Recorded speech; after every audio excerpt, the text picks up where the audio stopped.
সার্বভৌমত্ব রক্ষা করতে পেরেছি। তাবেদার মুক্ত বাংলাদেশে জনগণের ভোটে জনগণের কাছে জবাবদিহিমূলক একটি নতুন সরকার যাত্রা শুরু করেছে। দেশে গণতন্ত্র এবং মানুষের অধিকার পুনঃপ্রতিষ্ঠার এই যাত্রা লগ্নে আমি দেশবাসীকে শুভেচ্ছা এবং আন্তরিক অভিনন্দন জানাই। স্বাধীনতা প্রিয়, গণতান্ত্রিক আমি প্রিয়।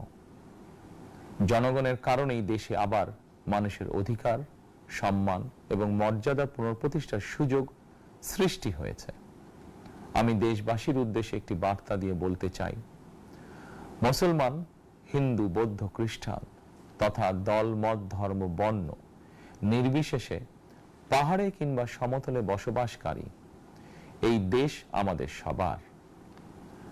প্রতিটি নাগরিকের জন্যই এই দেশকে আমরা একটি নিরাপদ ভূমিতে পরিণত করতে চাই। একটি স্বনির্ভর, নিরাপদ, মানবিক, গণতান্ত্রিক বাংলাদেশ প্রতিষ্ঠাই বিএনপি সরকারের লক্ষ্য। প্রিয় দেশবাসী, ফ্যাসিবাদের সময়কালে দুর্নীতি দুঃশাসনে পর্যুদস্ত একটি ভঙ্গুর অর্থনীতি, দুর্বল শাসন কাঠামো আর অবনতিশীল আইন শৃঙ্খলা পরিস্থিতির মধ্য দিয়ে নতুন সরকার যাত্রা শুরু করেছে। আইন শৃঙ্খলা পরিস্থিতির উন্নয়ন এবং কঠোরভাবে দুর্নীতি নিয়ন্ত্রণের মাধ্যমে জনগণের মনে শান্তি, নিরাপত্তা ফিরিয়ে আনাই হচ্ছে আমাদের সরকারের প্রধান অগ্রাধিকার। সারা দেশে জুয়া এবং মাদকের বিস্তারকেও বর্তমান সরকার আইন শৃঙ্খলা অবনতির অন্যতম কারণ বলে চিহ্নিত করেছে। সুতরাং জুয়া এবং মাদক নিয়ন্ত্রণে আইন শৃঙ্খলা বাহিনী সব রকমের কঠোর পদক্ষেপ গ্রহণ করছে। জনজীবনে শান্তি ও নিরাপত্তা নিশ্চিত করতে সরকার সর্বোচ্চ উদ্যোগ গ্রহণ করছে। দেশের প্রতিটি সাংবিধানিক এবং সরকারি বেসরকারি প্রতিষ্ঠান চলবে বিধিবদ্ধ নীতি নিয়মে। দলীয় কিংবা রাজনৈতিক প্রভাব, প্রতিপত্তি অথবা জোর জবরদস্তি নয়।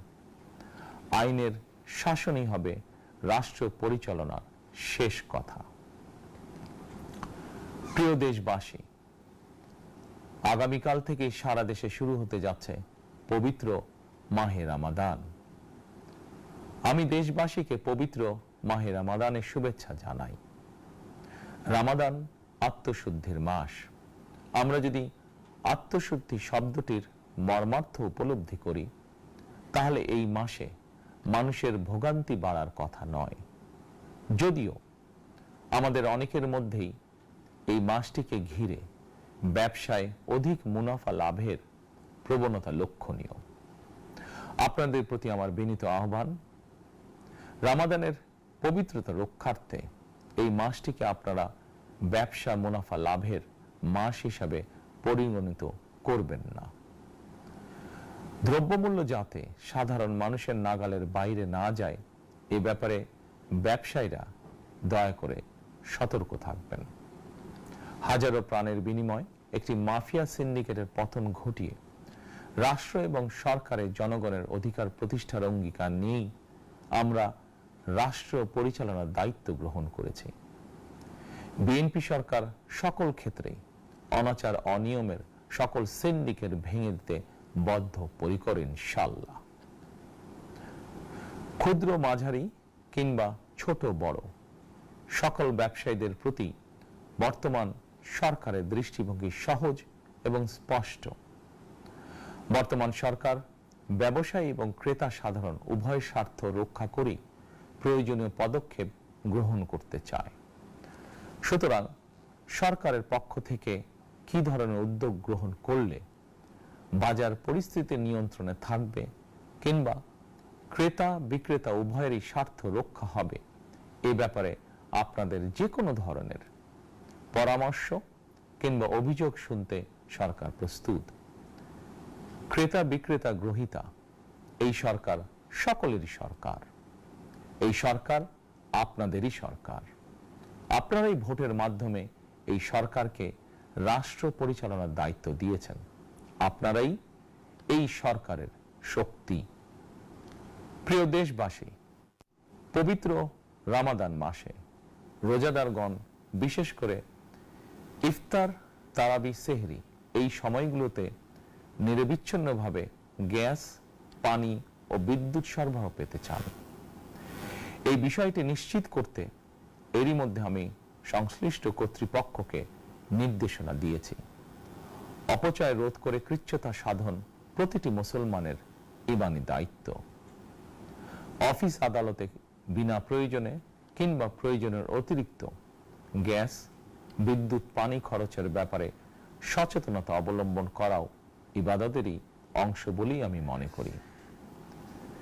দেশের সকল সরকারি, বেসরকারি কর্মকর্তা, কর্মচারী এবং জনসাধারণের প্রতি কৃচ্ছ্রতা সাধনের আহ্বান জানানোর আগে আমি সরকারের মন্ত্রী এবং বিএনপি সংসদ সদস্যদেরকে দিয়েই একটি দৃষ্টান্ত স্থাপন করতে চেয়েছি। বিএনপির সংসদীয় দলের প্রথম সভাতেই আমরা সিদ্ধান্ত নিয়েছি, বিএনপি থেকে নির্বাচিত কোনো সংসদ সদস্য সরকারি সুবিধা নিয়ে ট্যাক্স ফ্রি গাড়ি আমদানি করবেন না এবং প্লট সুবিধাও নেবেন না। আমি আপনাদের সামনে বলেছিলাম, রাষ্ট্র পরিচালনার সুযোগ পেলে বিএনপি সরকার মহানবীর ন্যায়পরায়ণতার আদর্শ অনুসরণ করবে।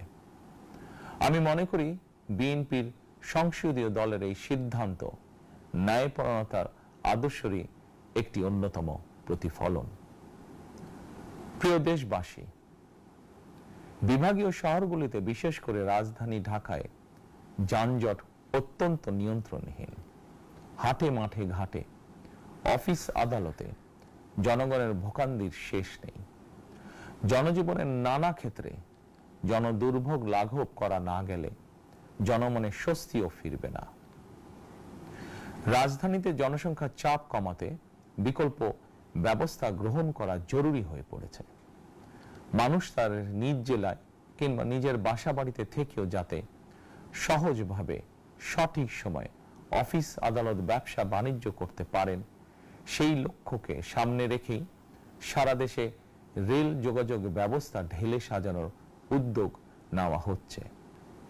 এই পরিকল্পনার অংশ হিসাবে প্রথমেই রেল, নৌ, সড়ক এবং সেতু মন্ত্রণালয়ের কার্যক্রম পুনর্বিন্যাস ও সমন্বয় করা হচ্ছে। আমরা মনে করি সারা দেশে রেল যোগাযোগ ব্যবস্থার সহজ, সুলভ এবং নিরাপদ করা গেলে একদিকে যেমন জনগণের শহর কেন্দ্রিক বা নগর কেন্দ্রিক নির্ভরতা কমবে, অপরদিকে পরিবেশেরও উন্নতি হবে। প্রিয় দেশবাসী, আমাদের চারপাশে সমস্যার শেষ নেই, তবে সমস্যার পাশাপাশি সম্ভাবনাও কিন্তু কম নয়। আমাদের বৃহৎ জনগোষ্ঠীকে যদি আমরা দক্ষ জনশক্তিতে রূপান্তরিত করতে পারি, তাহলে এই জনসংখ্যাই হবে আমাদের জনসম্পদ। আমরা নিজেদেরকে দক্ষ করে গড়ে তুলতে পারলে শুধু বাংলাদেশই নয়, বিশ্ব বাজারও আমাদের জন্য উন্মুক্ত। তথ্য প্রযুক্তির সিঁড়ি বেয়ে বিশ্ব এখন কৃত্রিম বুদ্ধিমত্তার যুগে প্রবেশ করেছে।